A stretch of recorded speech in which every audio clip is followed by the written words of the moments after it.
राष्ट्रपति सिर्फ हो जाने से आपकी जो व्यवस्था है ना वो बराबर नहीं बदलेगी।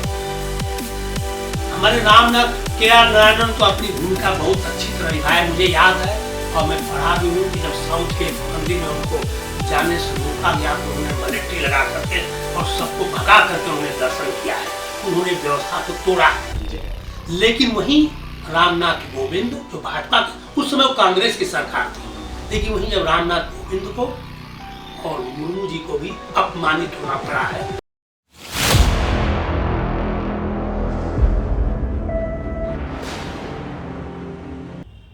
नमस्कार। सामाजिक क्रांति के नायक शिवशंकर सिंह यादव जी के साथ इंटरव्यू की 3 बहुत अच्छी श्रृंखलाओं के बाद हम चौथी श्रृंखला में चल रहे हैं। हम एक बार पुनः क्रांतिकारी आज के नायक शिवशंकर जी का अपने स्टूडियो में स्वागत करते हैं। नमस्कार। और धन्यवाद। लेकिन आपने गर्व से को हिंदू कह दिया। माफी चाहूंगा, गर्व से कहो हम शूद्र हैं।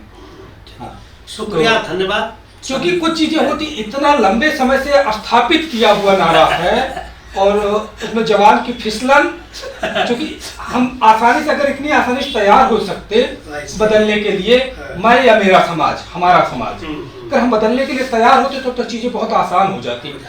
कई सदियों से, पीढ़ियों से हमारे डीएनए में भर दिया गया कि गर्व से कहो हम हिंदू हैं, और इसी के बरक्स आज आपका आंदोलन खड़ा हो रहा है, गर्व से कहो हम शूद्र हैं। और ये शूद्र मिशन आपका लगातार मैं देख पा रहा हूँ कि इसके मानने वाले, इसके फॉलोअर्स बहुत तेजी से बढ़ रहे हैं और एक सामाजिक बड़ी क्रांति की भूमिका बनाने की ओर आप अग्रसर हो गए हैं। तो हमारी भी शुभकामनाएं हैं कि आप एक सामाजिक जो समानता का, मानवता का समाज है उसको निर्मित करें, आगे बढ़ें। तो एक बार पुनः आपका बहुत बहुत स्वागत है। और इस बार हम बात करेंगे आपकी किताबों पर, एकदम मतलब बिना टॉपिक से इधर उधर हुए कि आपने जो किताबें लिखी, 4 से 5 किताबें आपकी प्रकाशित हो गई हैं जो आज ऑनलाइन भी मिल रही हैं। तो इन किताबों के बारे में हमारे दर्शकों को आप बताइए कि इन किताबों में आपने क्या दर्ज किया और पहली किताब आपकी कौन सी थी, उसी क्रम में बताइए। देखिए, शुक्रिया, धन्यवाद। पहली किताब की जो शुरुआत हुई है, सच कहिए तो मैं जब बामसेप में मानव खानसीराम के साथ जुड़ गया और बाबा साहब के साहित्य को पढ़ना शुरू किया, इसके साथ और भी जो है सामाजिक चेतना की किताबें थी, बड़े बड़े महापुरुषों की, उनको भी पढ़ा। उसके पढ़ने के बाद मैं जो था वो मीडिया को, प्रेस वालों को जो है छोटे छोटे लेटर लिख लिख के देने लगा, हिंदू धर्म के रीत रिवाज के खिलाफ, या देवी देवता भगवान के खिलाफ, चाहे जो भी रहा होगा, सामाजिक व्यवस्था के खिलाफ। तो मेरा कोई छापता नहीं था। जब छापता नहीं था तो मैंने एक हमारे सुरेश माने जी थे, उनसे बोला कि यार कोई छापता नहीं, तो बोला किताब तुम्हारे लेखों कोई छापा है, तुम इसको संग्रह किताब बना दो। तो वो जो है मैं संग्रह जो कुछ किया था, उसके बाद और लिखना पढ़ना शुरू किया। तो मैं पहली किताब जो बहुजन चेतना 1989 में खुद पब्लिश किया। उसमें पूरे सामाजिक व्यवस्था के ऊपर मैंने अटैक किया था। उस समय वो किताब इतनी जहरीली, लोग बता रहे थे कि ये हो रहा था किताब इसकी पब्लिश होगी और छपेगी तो उसका घर द्वार फूंक दिया जाएगा। इतना मुझे भी डर बना हुआ था। इस डर से निजात पाने के लिए मैं उसमें लेखक नहीं बना, मैं एक संस्था चलाता था, उत्तर भारतीय बहुजन परिषद। तो उस किताब को पब्लिश किया मैं सौजन्य से उत्तर भारतीय बहुजन परिषद, और लास्ट के पेज में जितने भी समाज के लोगों को मैं जिस संस्था में समाहित किया था, SC ST OBC के हर जातियों का, उनका सबका नाम, मोबाइल नंबर, रेसिडेंस नंबर भी डाला। तो ये चूंकि लोगों ने कहा कि इतनी जहरीली किताब होती, इतना जहर आपके अंदर आया कहाँ से? नहीं, देखिए, जो सामाजिक व्यवस्था आज तक चली आ रही है, जब उसके खिलाफ आप कुछ भी बोलो तो उनको जहरीला ही लगेगा। मैं मानवतावादी, उनको जहरीला, स्पष्ट यही हम यही कर रहा हूं कि जब वो व्यवस्था चल रही है और उस व्यवस्था के खिलाफ जब आप कुछ भी बात करोगे, वैज्ञानिक सोच की या मानवतावादी सोच की, तो लोगों को लगे तो जहर फैला रहा है समाज में, हिंदू धर्म में, चाहे भगवान के खिलाफ चाहे धर्म के खिलाफ, उनको तो जहर लगेगा। मैं इस जहर का मतलब उनके लिए जहर था। यहाँ तक कि बता दूं, जो किताब जो मैंने चाहता था बहुजन चेतना, तो उस समय मैं 2000 कापी में खुद पब्लिश कराया था। पब्लिश करने के बाद थोड़ा हंगामा मचा, कुछ लोग विरोध हुआ। मैं यहाँ तक कि यादव समाज में फ्री बांटता था। एक और पूरे बहुजन समाज ने आपकी किताब को, मैं उसके वितरण पे नहीं जाऊंगा, उस किताब को, इसका जो कंटेंट रहा उसको बहुजन समाज ने किस तरीके से स्वीकार किया, उसका स्वागत किया या प्रतिकार किया, क्या था? देखिए, उस किताब को उस समय स्वीकारता ये थे कि सोशल मीडिया तो नहीं था, सिर्फ कंटेक्ट मीडिया था। मैं जहाँ भी मीटिंग होती थी बाबा साहब के आपके बहुजन की, चाहे बामसेब की, वहाँ रह के बेचता था, यादव समाज में बेचता था। उस समय उत्तर भारतीय बहुजन परिषद चलाने के नाते SC ST OBC की जितनी बम्बई में जातियाँ थी, जितनी संस्थाएं थी, मैं सबसे कंटेक्ट हो गया, सभी समाज में मैं जाता था और हर लोग मुझे बुलाते थे। उस किताब के परिप्रेक्ष्य में इतना लोगों को जानकारी हो गई थी कि लोग मुझे वहाँ भी वक्ता करके बुलाते थे। बहुत जबरदस्त उस समय भी मेरी मतलब एक पॉपुलरिटी जो है उस किताब के माध्यम से मिल गई। वो किताब मालूम कब छापा था मैं? उस समय कांशीराम की और मुलायम की संयुक्त गवर्नमेंट भी बनी थी। उस किताब को उस समय जो है, इस यहाँ तक बता दूं, वो किताब मैं जब पब्लिश किया तो अभी नाम याद नहीं आ रहा, एक पिछड़ा वर्ग आयोग के सदस्य थे प्रोफेसर यादव जी, वो मुंबई में आए थे। होटल में टिके थे, तो मैंने उनको शाम को ले जाकर किताब दे दिया। तो दे दिया तो उनके साथ रहने वाला आदमी था, वो कहा कि तुमने कौन सी किताब दिया भाई कि 4 बजे भोर तक पढ़ने के बाद ही वो सोए हैं। तो और देखा कि सुबह जब यादव समाज में जाके भाषण दे रहे हैं तो पूरा भाषण मेरे किताब पर ही था। वो बोलती इतना विद्वान, इतना बढ़िया लेख लिखा, इतना बढ़िया किताब लिखा है, आप सब लोग उसको गाली दे रहे हो। तो उन्होंने भी उस किताब के जो है तो महत्व को समझा था। तो जब इस तरह के लोगों की प्रतिक्रिया आई, जो स्थापित लोग थे, तो उससे कभी आप आत्ममुग्धता का शिकार नहीं हुए? नहीं, देखिए वो आत्ममुग्धता नहीं, कहीं कहीं तो मुझे विचलित भी करता था। एक किताब हमारे फैमिली डॉक्टर थे, उनको मैं ले आकर दे दिया था। जब दे दिया तो देखा 2-3 दिन हमारे घर पर आकर के वो किताब लौटा दिए। बोले यार ये किताब घर में रखने लायक नहीं है, ये हिंदू धर्म के देवी देवता और भगवान के ऊपर कटाक्ष की गई है, ये बच्चे पढ़ेंगे तो क्या सोचेंगे। हम बोला यार, और डॉक्टर थे हमारे फैमिली में, कोई बात नहीं रख दीजिए। तो मैंने अनुभव किया कि बहुत से लोग किताब ले जाते थे, उसका जो है कभी पढ़े नहीं पढ़े। अब जो लोग पढ़े लेकिन ज़्यादा उसका प्रभाव जो है समाज में नहीं पड़ा। उसके बाद जी हाँ, जब आपने ईश्वर को तो लगभग आपके जीवन से प्रतिकार ही रहा, आप ईश्वर मुक्त रहे। जो हिंदू धर्म की उत्सव धर्मिता है, जो उत्सव है, उनके साथ क्या रिश्ता रहा आपका? देखिए, मैं अनुभव किया हूँ कि जितने भी इनके त्योहार हैं, चाहे संस्कार है, चाहे परंपरा चलाई जा रही है, चाहे वो गणेश जी की हो, चाहे वो गरबा हो, चाहे आपके होली हो, ये जितने सबको इंटरटेनमेंट के साथ जोड़ दिया गया है। और एक तरह से अगर इंटरटेनमेंट जोड़ दिया तो वहाँ पर बहुत से लोग देखने के लिए जाते हैं। जिनकी आस्था नहीं भी है ना, वो परिवार के साथ चलो देख आते हैं। जैसे कि बड़े बड़े जुलूस, बड़े बड़े मतलब खर्च करके, लाखों करोड़ों खर्च करके गणपति का पंडाल या भंडारा या आपके ये गरबा का, चाहे रावण का, एक इन्होंने सांस्कृतिक इंटरटेनमेंट का प्रतीक बना दिया है। ये कारण ये भी है चलने का। तो किसी भी समाज के लिए उत्सव धर्मी अगर नहीं होगा, इंटरटेन नहीं होगा, तो बहुत जीवन नीरस नहीं हो जाएगा? नहीं, देखिए इंटरटेनमेंट जरूरी है, लेकिन आपको साथ साथ ये भी देखना है कि हमारे आने वाले जनरेशन जो है वो कहीं ढोंगी, पाखंडी, अंधविश्वासी न हो। मानो देखिए, हमें पूरे विश्व के परिप्रेक्ष्य में सोचना चाहिए। तो हिंदू धर्म में सबसे बड़ा जो मैं देखा कि एक कलंक जो उसको मानता हूँ, कह दिया गया कि धर्म पर और भगवान पर आप तर्क नहीं कर सकते हो। अगर तर्क करोगे तो अधर्मी हो।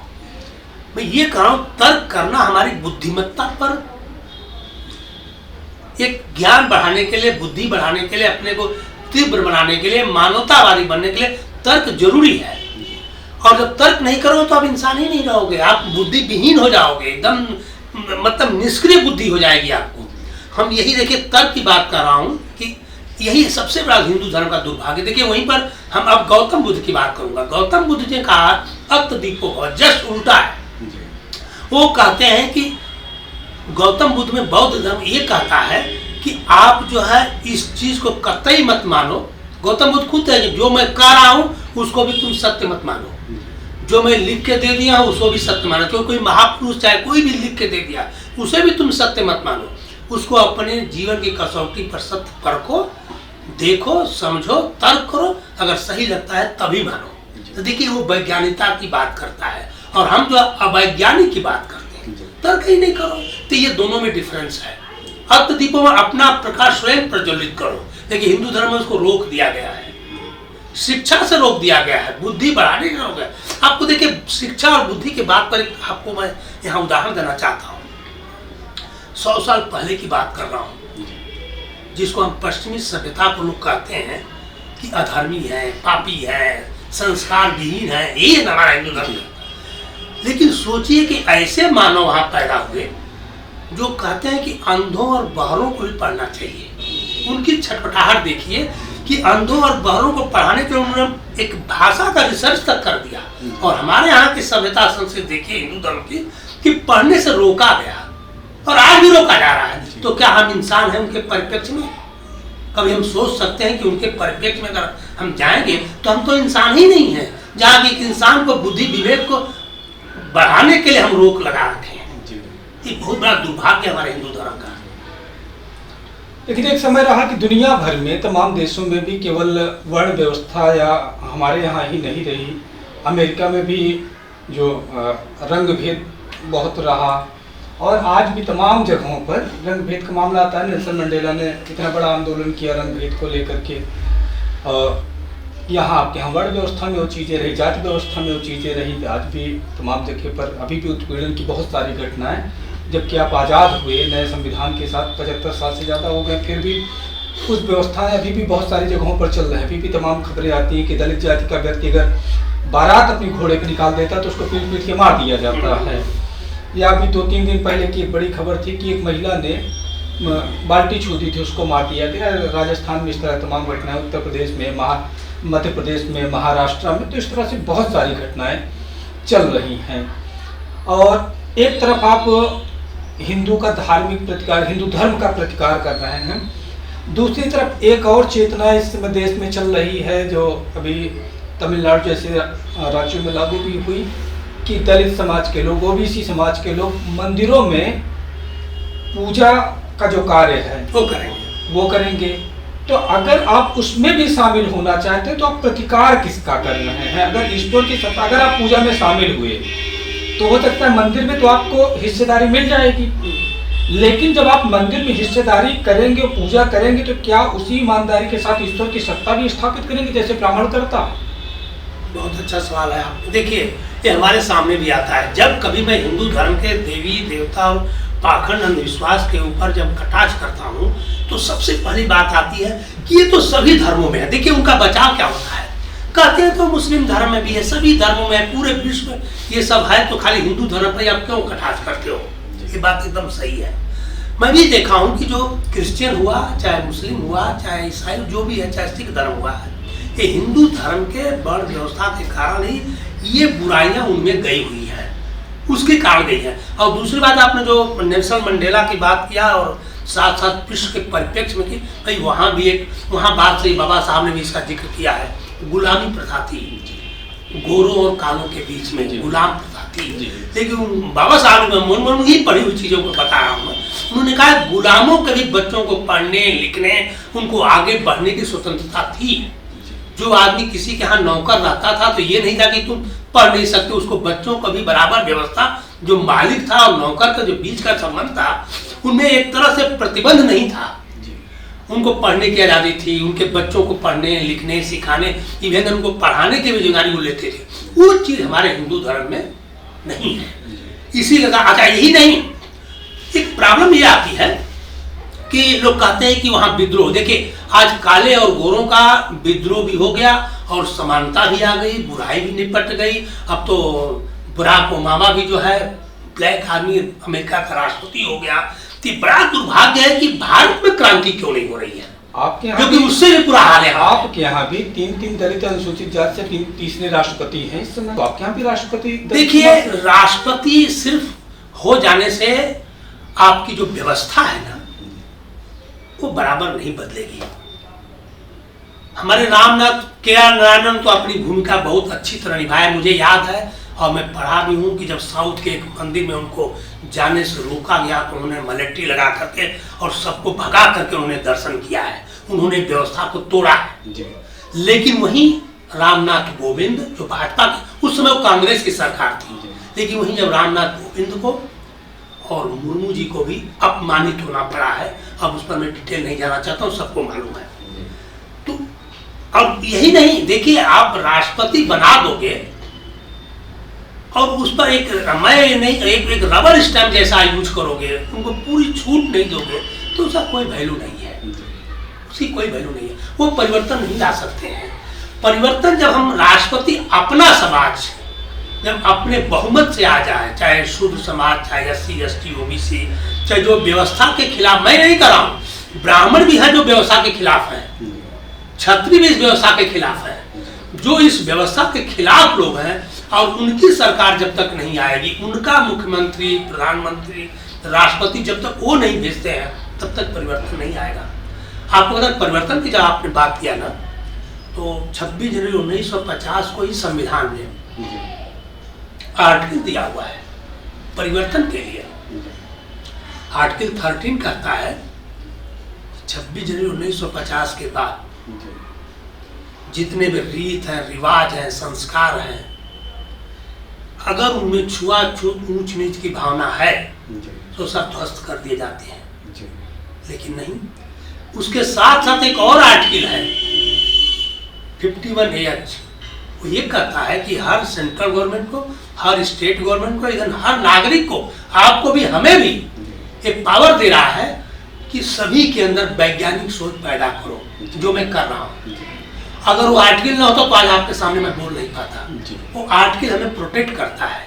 आज FIR दर्ज होती है, दबाव में आकर के पुलिस FIR दर्ज कर लेती है, लेकिन कोर्ट में स्टैंड नहीं होती है, क्योंकि आर्टिकल 51 हमें प्रोटेक्ट करता है कि अंधविश्वास, पाखंड, जो भी अवैज्ञानिक अगर देवी देवता भगवान है तो उनके खिलाफ अगर आप बोलते हो तो आर्टिकल 51 आपको प्रोटेक्ट करता है। देखिए, हम कुछ लोगों को बुरा लगे भगवान के खिलाफ, मैं भगवान के खिलाफ नहीं हूँ, मैं इस चीज को भगवान को नहीं मानता हूँ कि जो देवी देवता भगवान इंसान के छूने से अपवित्र हो रहा है वो भगवान हो ही नहीं सकता, और उसको हम भगवान नहीं मानता हूँ। अगर ऐसे भगवान हमारे घरों में घुस रहा है तो मैं कहता हूँ उनको निकाल फेंको, जिनके कारण हम नीच दुष्पापी बने हुए हैं। अच्छा, अगर इस तरह के एक नायक मिलते हैं, स्तरीय नायक मिलते हैं आपके हिंदू धर्म में, कृष्ण चरवाहे हैं, कृष्ण किसान हैं, उनको लेकर के क्या धारणा है? कृष्ण जब अपने किसानों के, अपने सहयोगियों के लिए बात आती है तो इंद्र जैसे देवता से भी लड़ जाते हैं।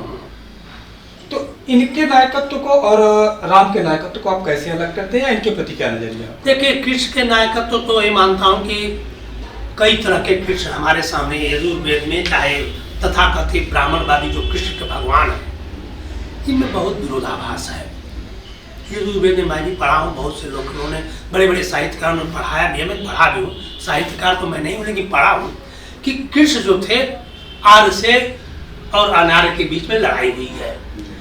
इंद्र ने जो है कृष्ण का वध भी किया है, और यहाँ तक भी लिखा हुआ कि कृष्ण का जो लड़का प्रद्युम्न था वो बाली के लड़की से शादी भी हुई है। तो ये लगता है कि ये कृष्ण जो है यहाँ के मूल निवासी थे, असुर थे, बारासुर, हिरण्याकश्यप, बाली से उनका रिलेशन था।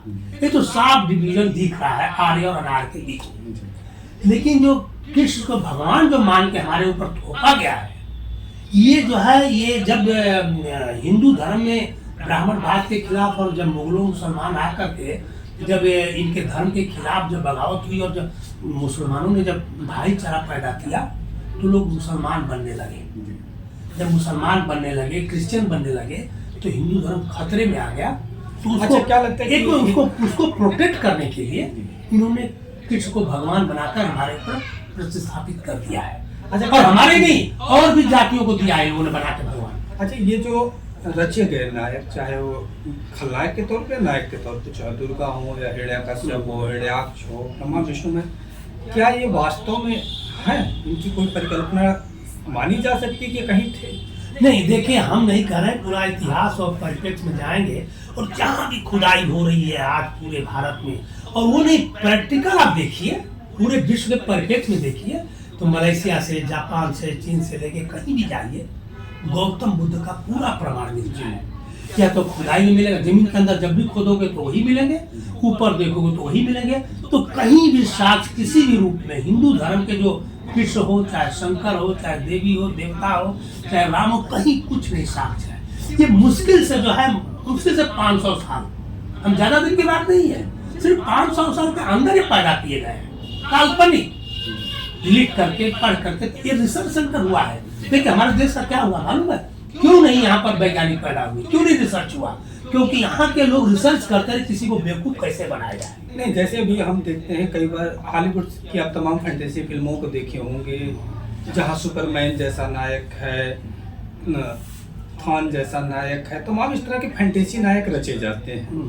तो इसी तरह से उस समय के साहित्यकारों ने अपने साहित्य को बड़ा चमत्कारिक रूप से उस तरह के नायक रचे, तो उसमें क्या विडंबना है? ये तो बाद में आपने उनको ईश्वर और अनिश्वर में मान लिया। तो लेख किताबों में साहित्य में तो इस तरह के रचनात्मक उपलब्धि थी अगर इस तरह के नायक रचे गए। मैं भी मानता हूँ इस चीज को, क्योंकि ये देखिए, जैसे कि आप रामचरितमानस को ही ले लीजिए, रामचरितमानस में कई ऐसी चीजें लिखी हैं जो काल्पनिक नहीं है, जैसे मतलब विश्वास ही नहीं हो। जैसे रथ समेत रविराव कहा है कि सूर्य रथ के साथ चलता है, थक जाता है, आराम करता है, रास्ता भटक जाता है, पृथ्वी कछुए के पीठ पर टिकी हुई है। तो ये सब चीजें जो है, सूर्य पर जो काला दाग है वो 20 भाई है, तो ये सब चीजें जो लिखी गई हैं, ये कभी भी मतलब विश्वास करने के लायक तो नहीं है। नहीं तो ये, लेकिन क्या वो मिथक लिखा गया, इसी से स्मृति बोलते हैं, ये कहानी के रूप में, लेकिन उसको अमल करना, उसको मानना, उसको स्वीकार कर लेना, उसको धर्म मान लेना, ये बेवकूफी है। उसको एक साहित्य के रूप में मानो और पढ़ो, इंटरटेन करो। गल्प था, गल्प में चीजें समझाने के लिए उसको उपन्यास समझ लो। जैसे उपन्यास में क्या काल्पनिक होता है, उसी तरह से उपन्यास के रूप में काल्पनिक मानो ना, लेकिन धर्म में क्यों प्रताड़ित कर दिया गया? रोज रामायण पाठ कराओ। अरे अभी मैं गया था कठारा में, वहाँ जो है कठारा में देखा तो अखंड रामायण कीर्तन हो रहा है। तो मैं पूछा वहाँ, तो लोगों ने बोला यहाँ तो हर महीने अखंड रामायण होता है। तो देखिए विरासत की लड़ाई है। कठारा में ललई सिंह यादव ने भगवान राम के खिलाफ जो किताब लिख दिया, उसी को विरासत को बचाने के लिए हर महीने अखंड रामायण हो रही है। देखिए ये लड़ाई है भाई, बहुत विचारधाराओं की लड़ाई चल रही है। कहना है कि वो केवल धर्म को प्रस्थापित करने के लिए नहीं, बल्कि भाषा और साहित्य को प्रस्थापित करने के लिए, चूंकि अवधि में भाषा की दृष्टि से लोगों के लिए बहुत सहज रचना थी रामचरितमानस। जबकि तुलसीदास ने और भी किताबें लिखी, लगभग 13 किताबें लिखी, और किसी किताब को लोकप्रियता नहीं मिली। भाषा के स्तर पर रामचरितमानस को लोकप्रियता मिली। तो लोग साहित्य और संगीत की दृष्टि से उसको जीवन में उतार लिए, इसलिए हाथ से आज तक करते चल रहे हैं। देखिए आपने इतना अच्छा सवाल किया है। मैं भी कभी कभी सर्वे करता हूँ तो बड़ा विचित्र पाता हूँ। पूरे भारत में घूम रहा हूँ, गांव गिराव में जा रहा हूँ, हर गांव में, मुश्किल से ज्यादा नहीं, 150-200 साल पहले की बात है, 200 साल 300, हर गांव में आपको मंदिर मिलेगा। शिव का मिल जाएगा, राम कृष्ण का, हमारे पूर्वजों में कहीं कृष्ण का मंदिर नहीं मिलता है। क्यों नहीं मिलता है?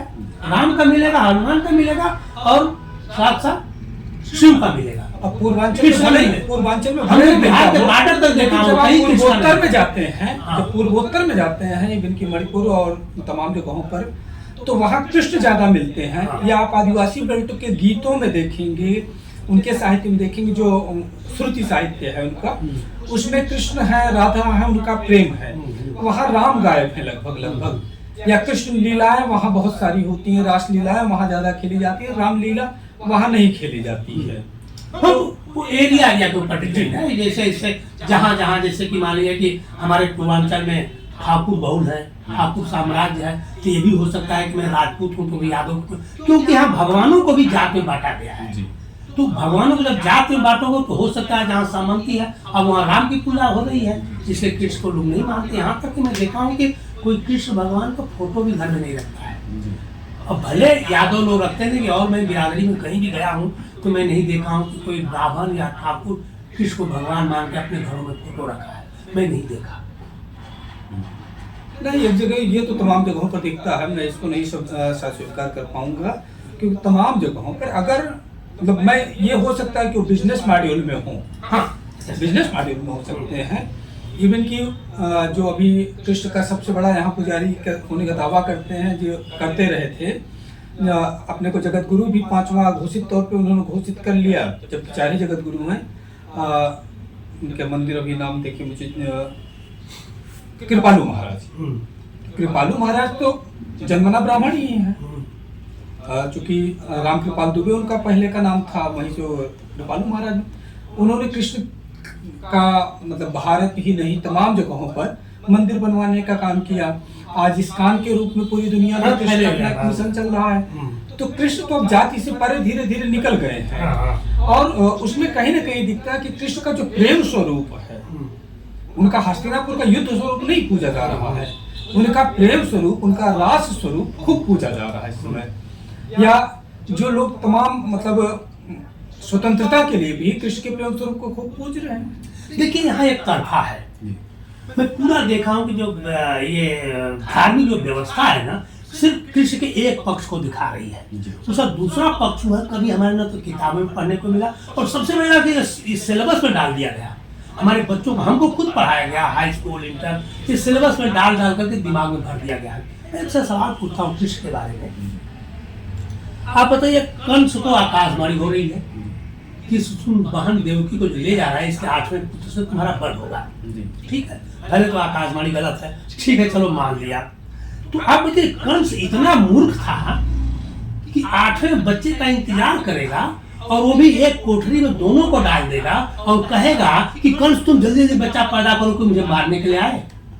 इतना मूर्खता कौन है? आज वह सिंपल आदमी ऐसी मूर्खता नहीं कर सकता है कि जब बच्चा ही पैदा करने के लिए एक को बनारस रखता, एक को गाजीपुर में डाल देता, बच्चा ही नहीं पैदा होता, साला कहाँ से कंस पैदा होता? पैदा ही नहीं होता। एक चीज, एक सवाल बिल्कुल इसके आगे बोलता हूँ, एक आगे दूसरी चीज, कृष्ण के बारे में आपने सवाल कर दिया तो मेरा बहुत बड़ा रिसर्च इसके ऊपर, इस पर तो आप घंटों बहस कर सकते हैं, होगा तो बहुत लंबा चौड़ा चल जाएगा।